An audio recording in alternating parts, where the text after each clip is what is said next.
स्थायित्व के बारे में बताती है, स्टेबिलिटी ऑफ न्यूक्लियस के बारे में डिफाइन करती है। नाभिक के स्थायित्व, इसका मतलब यह है कि जिस भी नाभिक के लिए बाइंडिंग एनर्जी पर न्यूक्लियन का मान ज्यादा होगा वो नाभिक स्टेबल नाभिक होगा। इसका मतलब क्या है, बाइंडिंग एनर्जी पर न्यूक्लियन जिस नाभिक के लिए ज्यादा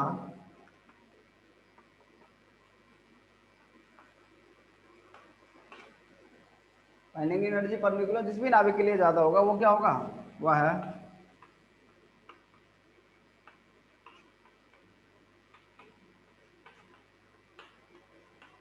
अधिक स्थायी नाभिक होगा। वो न्यूक्लियस कैसा होगा, वो न्यूक्लियस ज्यादा स्टेबल होगा। ठीक, इसे अपन इसका एक और नाम होता है, इसको अपन कहते हैं विशिष्ट बंधन ऊर्जा। ठीक है, फिर इसका एक और नाम होता है, इसको अपन औसत बंधन ऊर्जा भी कहते हैं।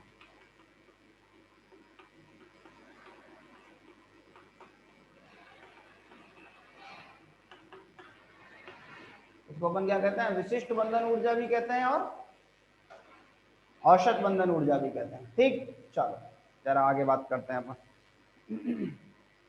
देखो अपन क्या करते हैं, ये जो वाइंडिंग एनर्जी पर न्यूक्लियन है इसके बारे में, और जो ए है परमाणु भार है, उन दोनों या द्रव्यमान संख्या बोले, अगर अपन दोनों में क्या करें ग्राफ खींचें तो उसका ग्राफ एक अलग तरीके का ग्राफ आता है। उस ग्राफ के कंक्लूजन्स क्या है जरा उसके बारे में सुनो।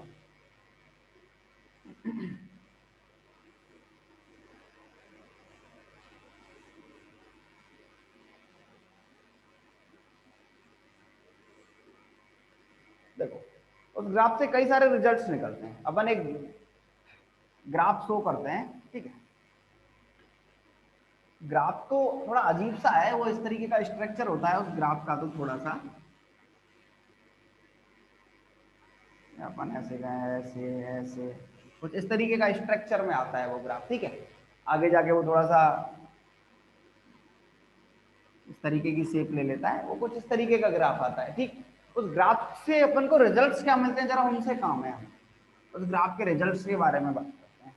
सुनो, ग्राफ किस किस के बीच में होता है, ईवी बार तथा ए के मध्य जो ग्राफ होता है, जरा उसके बारे में। सबसे पहली बात वो क्या कहता है, वो कहता है अगर आपके पास ऐसा कोई नाविक है, ठीक है, ऐसा नाविक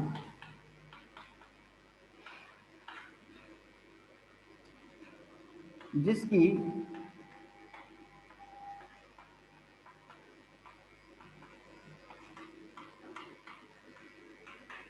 द्रव्यमान संख्या या एटॉमिक वेट कहें, ठीक है, वो क्या हो,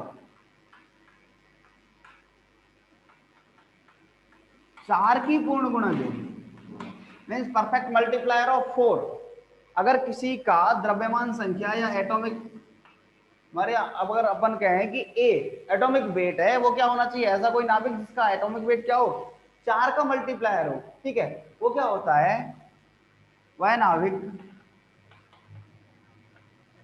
अपने नेवियरिंग जो नाभिक होते हैं,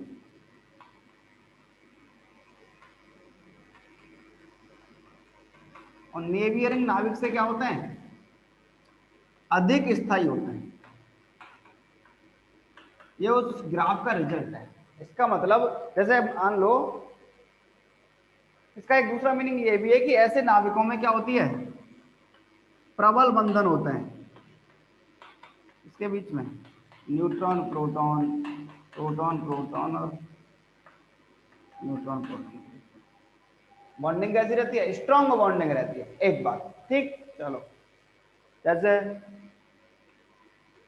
2He4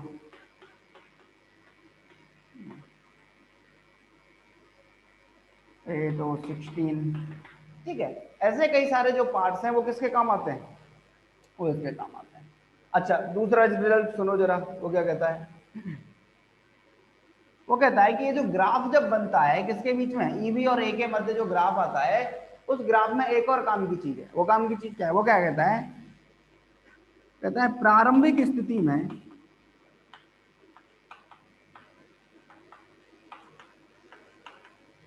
ईवी बार का वैल्यू बढ़ता है।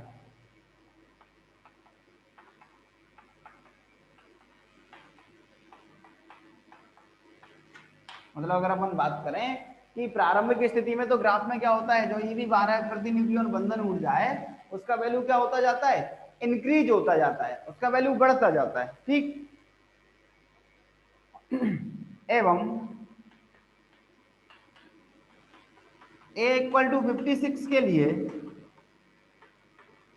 क्या हो जाता है? मैक्सिमम हो जाता है। और उस मैक्सिमम का वैल्यू होता है 8.8 मेगा इलेक्ट्रॉन। ठीक है, तो क्या हो जाता है? मैक्सिमम हो जाता है। चलो फिर तीसरी बात वो क्या कहता है? ए ग्रेटर देन 56 के लिए, ए ग्रेटर देन 56 के लिए क्या होता है? ये जो ईवी बार है इसका वैल्यू, ईवी बार का मान घटता जाता है, कम होता जाता है।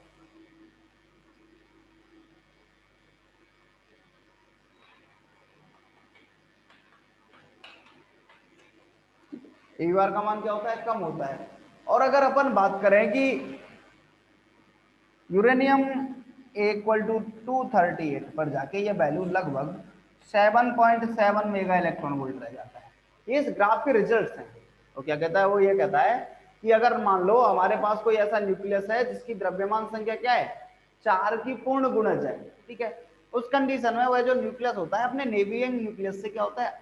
मोर स्टेबल होता है, अधिक स्टेबल होता है। मीन्स उसके बीच में न्यूट्रॉन प्रोटॉन, प्रोटॉन प्रोटॉन और न्यूट्रॉन प्रोटॉन के बीच में क्या होता है? स्ट्रॉन्ग बॉन्डिंग होती है। जैसे 2He4, 4Be8, AO16, इस तरह का। तो इन सब की क्या है? एक कैसे होते हैं? 4 के मल्टीप्लायर हैं। चलो अच्छा, एक और ग्राफ में बात क्या आती है? वो कहता है कि प्रारंभिक स्थिति में जैसे जैसे ए का वैल्यू इंक्रीज होता है, भाई ये ग्राफ इसी के में ही तो है, ईवी और ए। तो जैसे जैसे ए का वैल्यू मूव करता है, तो जब a इक्वल टू 56 पर पहुंचता है तो उस कंडीशन में क्या होता है? वैल्यू मैक्सिमम आ जाता है। फिर उसके बाद वैल्यू धीरे धीरे क्या होता है? कम होने लग जाता है। ठीक। और वो कहता है कि एक ग्रेटर देन 56 के लिए v का मान फिर कम होता जाएगा, और कम होते होते ये value a equal to 238 uranium,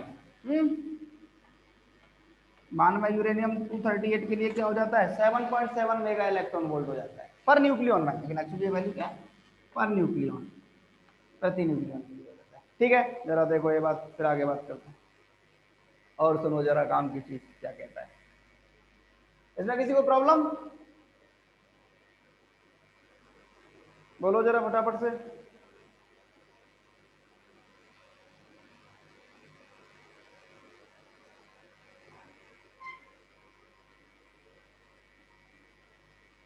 चलो आगे बात सुनो।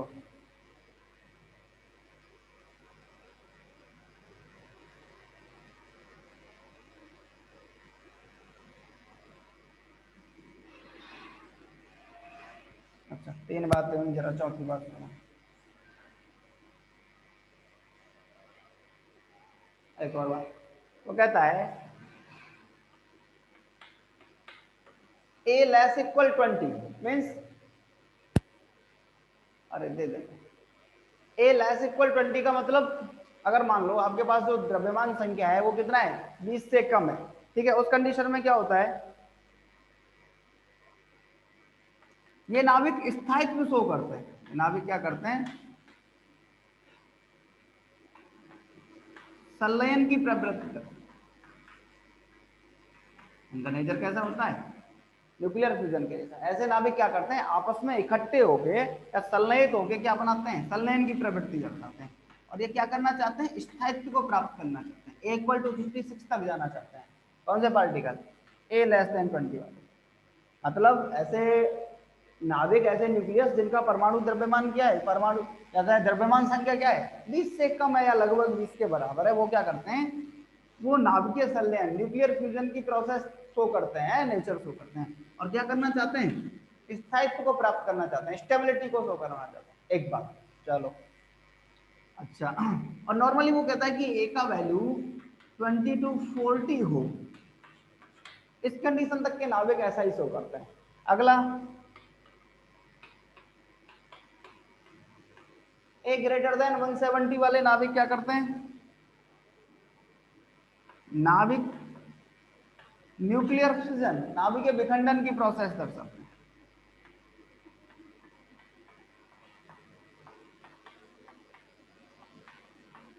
क्या दर्शाते हैं, विखंडन की प्रवृत्ति होती है, ठीक है, और ये विखंडन का नेचर शो करते हैं, और विखंडन का नेचर शो करके कहां पहुंचना चाहते हैं, स्थायित्व को प्राप्त करना चाहते हैं। मीन्स यहाँ जो ए का वैल्यू है वो लगभग 150 से 180 के बीच। ऐसे जो नाभिक होते हैं वो क्या होते हैं, वो न्यूक्लियर फ्यूजन का प्रोसेस दर्शाते हैं, ठीक। चलो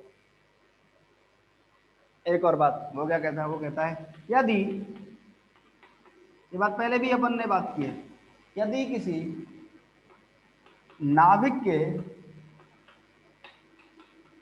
पी या एन, या तो पी हो या एन हो या फिर दोनों,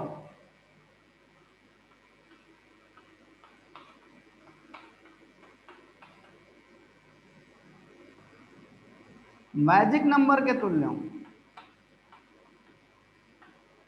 इसके मैजिक, अगर मान लो या तो किसी के पी का वैल्यू या किसी के एन का वैल्यू या किसी के पी और एन दोनों का वैल्यू कैसा हो, मैजिक नंबर के जैसा हो, तो वो क्या करता है, तो यह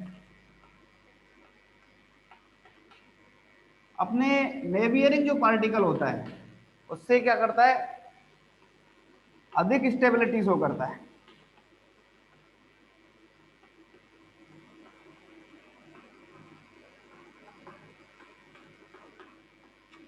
ठीक। चलो एक ये बात, ठीक है, जैसे 2He4 है, एग्जाम्पल देखो, जैसे प्रोटॉन कितने होते हैं 2, न्यूट्रॉन भी 2, एक तो वैसे ही 4 का गुणज, इसका ए भी क्या है 4 का मल्टीप्लायर है, नंबर ऑफ प्रोटॉन्स भी 2 है, मैजिक नंबर के जैसे हैं, नंबर ऑफ न्यूट्रॉन्स भी कैसे हैं, मैजिक नंबर के जैसे हैं। अच्छा जैसे ये हो A216, क्या होता है A216 में, प्रोटॉन भी 8, न्यूट्रॉन भी 8, एक तो है वैसे ही ज्यादा, मैजिक नंबर के जैसे हैं, ए का वैल्यू ऊपर से 16 मतलब 4 का पूर्ण गुणज। तो ये जो पार्टिकल होता है ये मोर स्टेबल पार्टिकल है, ऐसे पार्टिकल क्या होते हैं प्रकृति में मोर स्टेबल, ये बहुत जल्दी डिस्ट्रॉय नहीं होते, ठीक है।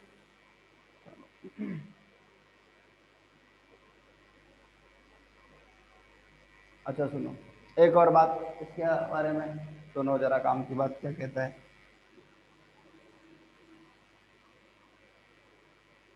जैसे हमारे पास जो प्रकृति है, नेचर में क्या होता है, सम सम पी एन, मतलब प्रोटॉन भी सम हो न्यूट्रॉन भी सम हो, ऐसे जो न्यूक्लियस होता है वो लगभग 59% होता है हमारे पास। प्रकृति का मीन्स जो भी हमारे पास आवर्त सारणी है, जो भी हमारे पास पीरियोडिक टेबल है, उस पीरियोडिक टेबल में इवन प्रोटॉन इवन न्यूट्रॉन वाले जो पार्टिकल हैं वो उनका एवरेज लगभग 59% ऐसे पार्टिकल होते हैं। ऐसा हो सम विषम पी और एन वाले पार्टिकल में या तो सब प्रोटॉन सम हो या फिर न्यूट्रॉन सम हो, ठीक है। ऐसे जो न्यूक्लियस होते हैं वो लगभग कितने होते हैं 20%, ठीक है। और जिनमें विषम विषम वाली स्थिति हो, ऐसे नाभिक लगभग 1%, ठीक है। तो क्या कहता है,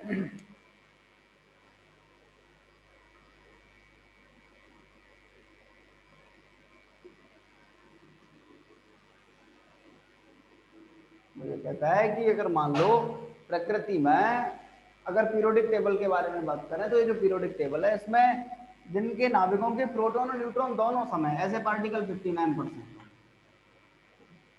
सम विषम है ऐसे 20% होंगे, विषम विषम वाले 1% होंगे। और वो तो एक बात और कहता है, वो कहता है कि प्रकृति में केवल 4 ही पार्टिकल ऐसे हैं, या आवर्त सारणी में 4 ही पार्टिकल ऐसे हैं, 1h2 3Li7, ठीक, 5Be10 और 7N14। ये केवल 4 पार्टिकल ऐसे हैं जो क्या शो कराते हैं, जो विषम विषम का नेचर शो कराते हैं। Proton V1, neutron V1। जरा इसमें देखो, प्रोटॉन 3Li6 होता है, न्यूट्रॉन V3, प्रोटॉन 5, न्यूट्रॉन 5। ये 4 पार्टिकल ऐसे होते हैं जो क्या शो कराते हैं, विषम विषम के बारे में बात करते हैं, ठीक। चलो देखो फटाफट से ये बात, फिर अपन आगे बात करते हैं।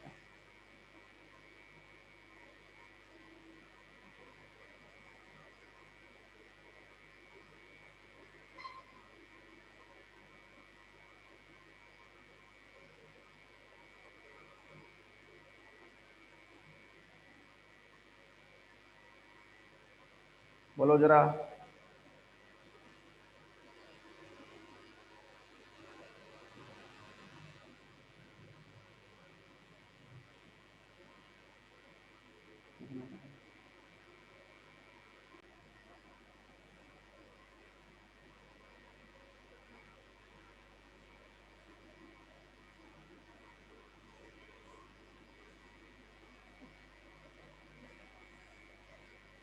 अच्छा देखो, ये जो द्रव्यमान क्षति है, इसको लिखने का एक और तरीका होता है। कई बार वो क्या कहता है कि हाइड्रोजन परमाणु के रूप में जो द्रव्यमान क्षति है, उसको हाइड्रोजन परमाणु के रूप में भी लिखा जाता है। मीन्स वो ये कहता है कि m of p mass of proton ये लगभग इक्वल होता है किसके, मास ऑफ हाइड्रोजन के, ठीक। जरा सुनो काम की, वो कहता है कि जो डेल्टा m है उसको कई बार इस तरीके से भी लिखा जाता है, Z of mh plus a minus Z M minus N, ठीक है। ये हाइड्रोजन परमाणु के पदों में क्या है, पार्टिकल का वैल्यू।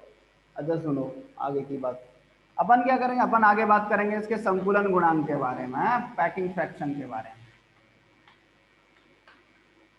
द्रव्यमान क्षति प्रति न्यूक्लियन को अपन संकुलन गुणांक कहेंगे, ठीक है। जरा उसके बारे में डिस्कस करेंगे, और वो बात अपन करेंगे नेक्स्ट लेक्चर में, ठीक है।